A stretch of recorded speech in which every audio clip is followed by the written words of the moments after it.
But first, an update on the roads as the Memorial Day weekend travel rush is in full swing. This is a live look at I-85 North near Buford Highway in Atlanta. You can see the traffic moving along there. It has been a mess since early this morning. That's when Atlanta police say 2 drivers were involved in a crash, forcing the highway to be shut down for about 6 hours. Traffic backed up for several miles. We're told 2 people were injured. 1 is in serious condition. The highway reopening about an hour ago.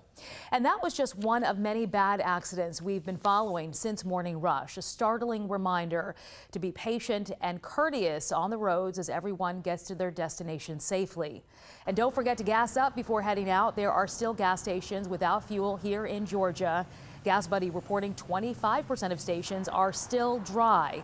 Last week this time, 30% of stations didn't have gas following that Colonial Pipeline cyber attack. AAA encouraging people not to panic buy. Right now, the average price you'll pay at the pump for regular is $2.93 per gallon.